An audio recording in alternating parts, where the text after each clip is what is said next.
नमस्कार, आज आपण करणार आहोत वांग्याचं भरीत। त्यासाठी मी इथे अशा प्रकारची हिरवी वांगी घेतलेली आहे, ती स्वच्छ धुवून अशी पुसून घ्यायची आहेत आणि त्यामध्ये आपण आता कापून घेऊयात।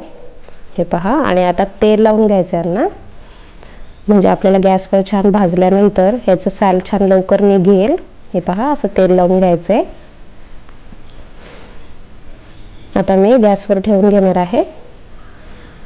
असं फिरवून फिरवून सर्व बाजूने छान भाजून घ्यायचे आपल्याला वांगे। आता आपण याच्यासाठी वाटण करणार आहोत भरतासाठी। त्यासाठी मी आलं, लसूण, त्यानंतर मिरच्या आणि कोथिंबीर घेतली आहे। इथे 15 ते 20 लसणाच्या पाकळ्या घेतल्यात। एकदम झणझणीत करायचे म्हणून 15 ते 20 मी इथे हिरव्या मिरच्या घेतल्यात। आलं घेतलं 1 इंचाचं। हे पहा, असं खरपूस भाजून घ्यायचे। आता आपण सुरीने आता हे मोकळं करून घ्यायचंय।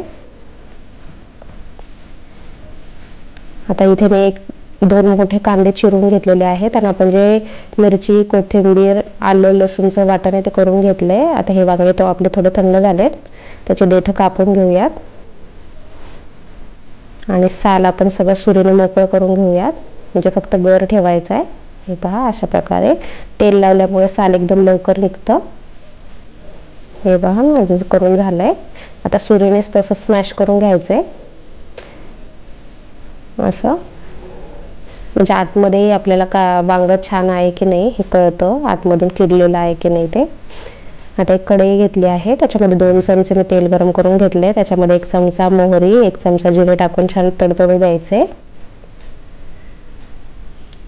आता 1 मिनिट झाल्यानंतर आपण जे वाटण वाटलेलं आहे ते घेणार आहोत। त्या अगोदर मी कढीपत्ता टाकून घेतेय आणि आपण जे वाटलेलं आहे मिरची, लसूण, आल्याचं मिश्रण, कोथिंबीरचं, ते टाकून छान परतून घ्यायचंय।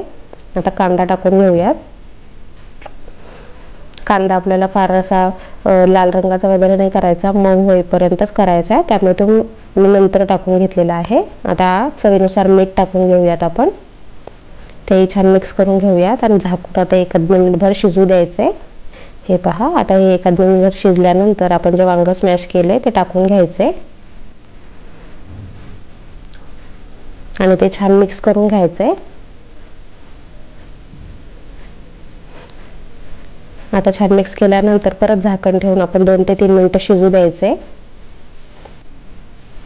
आता 2 ते 3 मिनिटांनंतर आपलं वांग्याचं भरीत तयार आहे। मी एकदम झणझणीत केलेलं आहे, रंगही पहा किती छान आलेला आहे।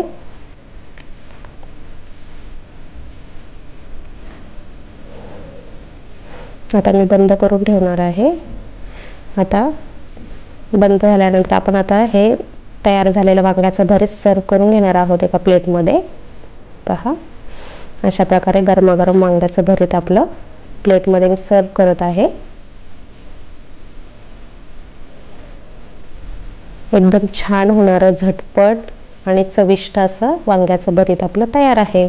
आजची रेसिपी तुम्हाला कशी वाटली नक्की कमेंट करून सांगा आणि चॅनलला लाईक, शेअर, सबस्क्राईब करायला विसरू नका। Thanks for watching, keep watching. धन्यवाद। चला तर मग पुन्हा भेटूया नवीन व्हिडिओमध्ये नवीन रेसिपीसह।